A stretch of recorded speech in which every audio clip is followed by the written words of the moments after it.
আসসালামু আলাইকুম। আমরা কেতাবুদ্দিন স্যার বইয়ের যে অনুসরণ প্রশ্নমালা 10-এর বি সমাধানের ধারাবাহিকতায় আজকে আমরা 2 নম্বর কোয়েশনের আমরা প্রশ্নমালা 10-এর বি এর যে দুইয়ের এই অঙ্কগুলো আমরা সমাধান দেখব। 2 নং প্রশ্নের এই অঙ্কগুলো সমাধান দেখব। আর আমরা বলছিলাম যে এখানে যে টাইপটা নিয়ে আলোচনা করা হচ্ছে সেই টাইপটা হচ্ছে এরকমভাবে থাকবে, যে আমি একটু লিখে রাখি যে টাইপটা কী আকারে থাকবে। যে একটা ইন্টিগ্রেশন থাকবে যার জি অফ এক্স একটা ফাংশন তোমাকে দেওয়া থাকবে, তার অন্তরীকরণ গুণাকারে এখানে থাকবে, ঠিক আছে। G of prime of x dx মানে যে একটা ফাংশন যাকে অন্তরীকরণ করলে অপর টোটালটা পাওয়া যায়, ঠিক আছে। এইটা আমাদের এই জায়গায় থাকবে। এই টাইপের ফাংশনগুলো নিয়ে আমরা কাজ করতেছি বা সমাধান দেখতেছি। তাহলে আমরা যেটার অন্তরীকরণ করলে বাকিটুকু পাওয়া যাবে, আমরা তার সমান কি ধরবো, জেড ধরে নিব। এটাই আমরা বলছিলাম, জেড বা যে কোনো একটা অন্য কিছু আমরা জেড বা ধরো ওয়াই, জেড বা এম বা অন্য যে কোনো একটা লেটার তুমি ধরে নিবা, সে হবে কি হবে, চলক হবে, যেটাকে অন্য চলকের মাধ্যমে প্রতিস্থাপন করে নেব।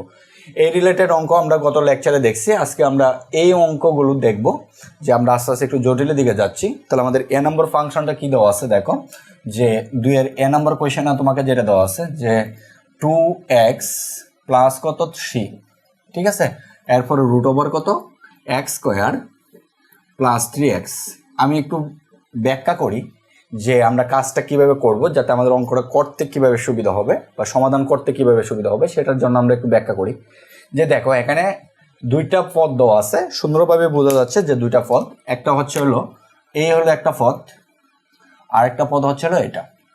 তাহলে 2টা পদেই এক্স এর ফাংশন, মানে একই চলকের ফাংশন। আমরা বলছিলাম 2টাই কি হবে, একই চলকের ফাংশন হবে। এখন 2টা পদ কি আকারে আছে, গুণাকারে আছে। তাহলে গুণাকারে থাকলে আমাদের দেখতে হবে যে কোনো একটা পদকে ধরার পর প্রথম কাজটা কি। প্রথম কাজটা হচ্ছে এরকম, যে আমরা যাকে ধরবো তাকে আমাদের যোগাযোগকরণে যে আদর্শ সূত্রগুলো জানি, সেই সূত্রগুলো ইউজ করা যায় কিনা, এর হলো এক কথা। আরেক কথা হচ্ছে যে যাকে ধরবো তাকে অন্তরীকরণ করলে বাকি পদ যে পদ থাকবে ডিএক্স সহ বাকি পদ সমান কি আসে, ডিজেট আসে কিনা, ঠিক আছে। এটা আমাদের একটু ভালো করে খেয়াল করতে হবে। এই 2টা জিনিসের উপরে লক্ষ্য করে আমরা কাজটা কি করবো। তাহলে এখান থেকে আমরা কাকে ধরবো, আমরা যদি 2x প্লাস 3-কে ধরি, মনে করো আমি কাকে ধরতেছি, 2x প্লাস 3 পদটা সমান আমি জেড ধরতেছি। এখন এটাকে অন্তরীকরণ করলে আমি শুধু 2 পাবো, ঠিক আছে। আর এই পাশে ডিজেড বাই কত পাবো, ডিএক্স পাবো। কিন্তু আমার 2 শুধু এই বাকি পদটা না, তার মানে কি এটাকে আমরা ধরতে পারতেছি না।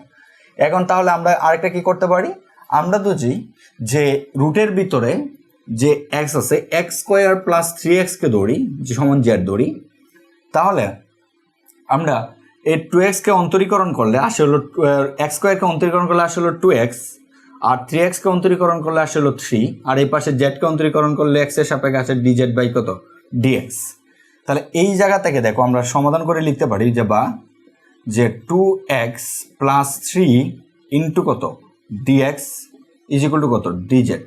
আমরা ডিএক্সটাকে এই পাশে নিয়ে আসলাম, এ পাশে ভাগাকারে আছে, এ পাশে গুণাকারে হবে। এ হচ্ছে কাজটা। তাহলে দেখো আমাদের কিন্তু কাজ হয়ে গেছে। তার মানে আমরা রুটের ভিতরে অন্তরীকরণকে সমান জেড ধরছি। তাহলে রুট জেডের অন্তরীকরণ কিন্তু আমরা জানি, কারণ আমরা রুট জেডকে অন্তরীকরণ করলে বা রুট এক্সকে অন্তরীকরণ করলে এক্সের সাপেক্ষে ডিডিএক্স রুট ওভার এক্স এর অন্তরীকরণ হচ্ছে 1/2 রুট এক্স, ঠিক আছে, 1/2 রুট এক্স। তার মানে আমি রুট এক্স এর অন্তরীকরণ জানি যার সাপেক্ষে, তারা আমরা এখানে জেটের সাপেক্ষে কাজ করতেছি, ঠিক। সরি, মাথা নষ্ট, অন্তরীকরণ না, যুগজীকরণ। আমরা রুট এক্স এর যুগজীকরণ জানি কিভাবে। আমরা রুট এক্সকে যুগজীকরণ হচ্ছিল রুট ওভার এক্স ডিএক্স, এটাকে আমরা লিখতে পারবো যে x to the power half কত ডিএক্স। তার মানে x to the power half মানে হচ্ছে x to the power N. X to the power n এর সূত্র কিন্তু আমরা জানি, কোনো প্রবলেম নেই। ওকে, তার মানে আমরা কি করবো এখন, এইভাবে আমরা চিন্তা ভাবনা করে ধরবো যে কাকে ধরতে হবে। প্রথম কথা হচ্ছে যে আমরা কাকে সমান ধরলাম, আমরা ধরলাম যে এক্স স্কোয়ার প্লাস 3x। তাহলে root over X square plus 3x সমান আমরা কত ধরলাম, জেড ধরলাম, যেটার যোগজীকরণ আমরা জানি। যাকে ধরবো, যাকে যে ফাংশনটা বা যে পদটা সমান আমি জেড ধরবো, ওই জেডটা এখানে বসানোর পরে দেখতে হবে যে সরাসরি আমাদের কি জেটের সাপেক্ষে সূত্র প্রয়োগ করা যায় কিনা যোগজীকরণে। পরে এই যে 2x প্লাস 3 ইন্টু ডিএক্স এর মান সমান কত পাইছি, আমি ডিজেড পাইছি। ক্লিয়ার? তাহলে কি পুরাটা সমান আমি ডিজেড বসাই দিতে পারি। এখন আমরা জেটের সাপেক্ষে রুট জেটের কি যোগজীকরণ নির্ণয় করবো, ঠিক এই প্রসেসে। তার মানে কত, z to the power half কত ডিজেড, আর জেড টু দি পাওয়ার মানে x to the power n এর সূত্র কি, যে z to the power half plus 1 by কত 1/2 প্লাস 1। ঠিক আছে, তার মানে এখানে আমরা যদি কাজটা করি তাহলে এখানে আসে হচ্ছে কত 3/2 মানে হচ্ছে 2/3 ইন্টু গুণাকারে আনলে বাঁকাকারে আছে, গুণাকারে আনলে 2/3 উল্টে যাবে।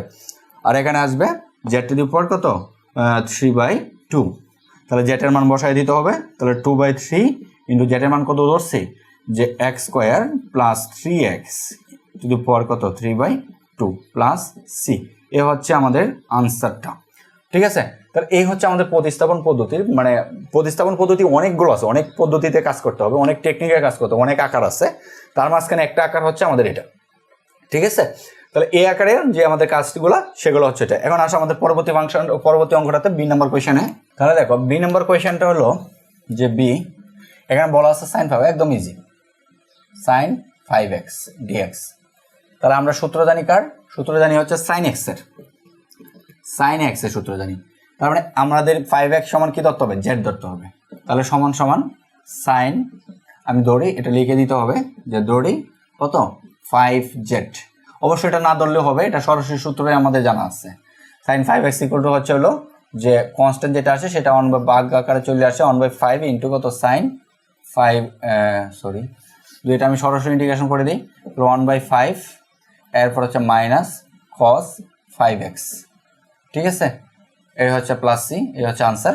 তাহলে মাইনাস 1/5 cos 5x, কারণ আমরা সূত্রই জানা আছে যে প্লাস সি যে cos x 1/a into sign ax cos ax, এগুলো হচ্ছে আমাদের সূত্রই জানা আছে যে সাইন কত ax dx এটা ইকুয়াল টু হচ্ছে হলো 1/a sine sorry 1/a minus 1/a cos ax। এই হচ্ছে সূত্রটা। তাহলে এভাবেও আমরা কাজটা করতে পারবো সহজে। ওকে, তাহলে পরবর্তীটা দেখো। তাহলে আমাদের পরবর্তী সি নাম্বার কোয়েশ্চেনটা যেটা দেওয়া আছে, সি নাম্বার কোয়েশ্চেন আমাকে দেওয়া আছে এক্স স্কোয়ার প্লাস কস কত এক্স কিউব ডিএক্স। তাহলে এখন আমরা কাকে ধরবো, আমরা এখানে যেহেতু ত্রিকোণমিতি ফাংশন তার মানে কস এক্স কিউব, এটা বুঝতে সহজ হয় ত্রিকোণমিতি ফাংশনগুলো, কারণ এক্স কিউবকে ধরলে আমরা কস এক্স এর সূত্র পালতে পারবো, আর প্লাস এক্স কিউবকে অন্তরীকরণ করলে এক্স স্কোয়ার আসে, আর ডিএক্স তো আসবে সাথে। তাহলে আমরা ধরি এক্স কিউব, ধরি কত x cube is equal to হচ্ছে জেড, যাকে অন্তরীকরণ করলে আসে হচ্ছে 2x স্কোয়ার, আর ইন্টু কত ডিএক্স ইকুয়াল টু হলো ডিজেড। এটা সরাসরি ভাবে লিখতে পারবো, কোনো প্রবলেম নেই। তাহলে এই পাশে ইন্টিগ্রেশনের সাইন, তাহলে আমাদের যেটা আছে যে টুটা কিন্তু আমাদের এই পাশে নাই। ঠিক আছে, তার মানে আমরা মান পাচ্ছি হলো cos x cos কত এক্স কিউব ইন্টু হচ্ছে হলো এক্স স্কোয়ার ডিএক্স, এটা আছে। তার মানে আমরা এটা সমান্ত ধরে নিছি, তার মানে আমরা যেটা পাচ্ছি সেটা হচ্ছে হলো cos কত জেড, আর এক্স স্কোয়ার ডিএক্স এর মান আমাকে প্রয়োজন। তাহলে এক্স স্কোয়ার এখানে 2x, তাহলে টুটা কনস্ট্যান্ট ওই পাশে পাঠিয়ে দাও। তাহলে X square DX is equal to কত 1/2 ডিজেড, কনস্ট্যান্ট ওই পাশে পাঠিয়ে দিলে কোনো প্রবলেম হয় না। তার মানে যেহেতু ডিজেড আমরা এটা সমান কত 1/2, তাহলে আমরা এটা কনস্ট্যান্ট প্রথমে নিয়ে এসে পড়লাম, আর এখানে আমরা ডিজেড দিয়ে দিলাম। তার মানে সমান সমান cos জেড, cos জেডের মান ইন্ডিকেশন হচ্ছে সাইন, তাহলে 1/2 সাইন জেড, আর দরকার নেই, পরে 1/2 সাইন জেডের মান কত ধরছি এক্স কিউব প্লাস সি। এ হচ্ছে আনসারটা। এর পরবর্তীতে আসো আমরা যেটা করব সেটা হচ্ছে যে D number question. D number কোয়েশ্চেনে দেখো, ডি নাম্বার কোয়েশ্চেনে তোমাকে যেটা বলা আছে যে ইন্টিগ্রেশন cos কত √x বাই হচ্ছে হলো √x dx। তাহলে এই যে একই কথা ত্রিকোণমিতি ফাংশনের পরে যেটা আমরা থাকবে, ত্রিকোণমিতি পরে ফাংশনটা ধরলে সহজে মিলে, সহজ কথা যেটা না মিললে আমরা অন্য কাজ করে নিতে হয়। তাহলে এখানে সচলতা ত্রিকোণমিতি পরে ফাংশন দিকে একটু খেয়াল করবা। তাহলে দৌড়ি যে আমরা √x সমান কত ধরবো জেড ধরবো। ঠিক আছে, তাহলে এটাকে অন্তরীকরণ করলে যেটা আসে 1/2 √x আছে dx ইজ ইকুয়াল টু হলো dz। মানে আমাদের এটাকে লেখা যায়, দেখো সাজানো যায় যেটা যে cos x cos √x না ইন্টু কত 1/√x, এটা এইভাবে লেখা যায় ইন্টু কত dx। ঠিক আছে না, তার মানে এই টোটালটা আমি এটুকু ধরছি, ধরার পরে আমরা এই টোটালটা সমান কি আসছে, টোটালটা সমান আসছে হলো যে 1/2টা যদি ওই পাশে পাঠায় দিই তাহলে বাই আসলে 1/√x dx is equal to কত 2 dz, এটা আসে। তার মানে এটা সম্পূর্ণ পাই। তার মানে এখান থেকে যেটা লেখা যায় যে 2 যে cos কত জেড এরপরে কত dz, তাহলে সমান সমান যেটা আসে 2 এবং cos জেড এর অন্তরীকরণ হচ্ছে হলো সাইন জেড, আর তাহলে 2 sin z সমান ধরছি আমরা কত রুট এক্স প্লাস সি। এ হচ্ছে আমাদের আনসারটা। ঠিক আছে, তাহলে আসো আমাদের পরবর্তী অঙ্কটা যে 1/x² প্লাস এটা ই নম্বর কোয়েশনে আসো যে ই নম্বর কোয়েশন তোমাকে যেটা দেওয়া আছে ইন্ডিকেশন অফ কত 1/x² প্লাস হচ্ছে সাইন 1/x কত dx। ঠিক আছে, তার মানে 1/x²। এখন আমরা দেখো বলছিলাম ত্রিকোণমিতিক পরেরটা দরলি বেটার, তাহলে দেখি আগে এটা আসে কিনা। 1/x অন্তরীকরণ করলে 1/x তাকে অন্তরীকরণ করলে ইকুয়াল টু আমরা জেড ধরতেছি দড়ি যে 1/x ইকুয়াল টু জেড, তার মানে এটাকে অন্তরীকরণ করলে যেটা আসে সেটা হচ্ছে এটাকে এইভাবে লেখা যায় x⁻⁻1 ইজ ইকুয়াল টু হচ্ছিল জেড। তাহলে -1 x⁻n অন্তরীকরণ হচ্ছে মাইনাস, ঠিক আছে কত হবে x⁻⁻1 সূত্র হচ্ছে অন্তরীকরণের। আর এখানে যেটা আসবে সেটা হচ্ছে dz/dx। ক্লিয়ার? তার মানে এখান থেকে আসলে মাইনাস কত x⁻⁻2 dx-টা এই পাশে নিয়ে এসে পড়লাম ইজ ইকুয়াল টু হলো dz। এরপরে আমাদের যেটা লাগবে সেটা হচ্ছে 1/x² ইন্টু dx, মাইনাসটাকে ওই পাশে পড়াই দিলাম মাইনাস dz। ঠিক আছে, তাহলে দেখো আমাদের আসলো যে আমি এটা সমান ধরছি আর এতটুক সমান কত আসছে dz আসছে।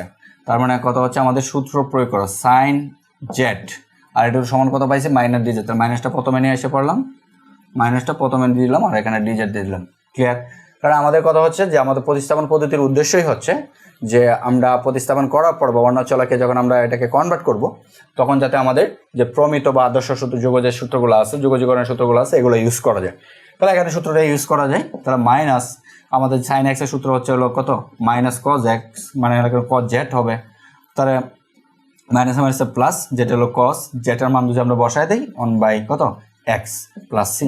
এ হচ্ছে আমাদের আনসারটা। তাহলে এ হচ্ছে আমাদের 2 নম্বর কোয়েশ্চেন আনসারটা। আশা করি বুঝতে পারছো 2 নম্বর কোয়েশ্চেনে কাজগুলো। আর আসো আমাদের পরবর্তী যে 3 নং আছে 3 নং কোয়েশ্চেনগুলো একটু দেখি।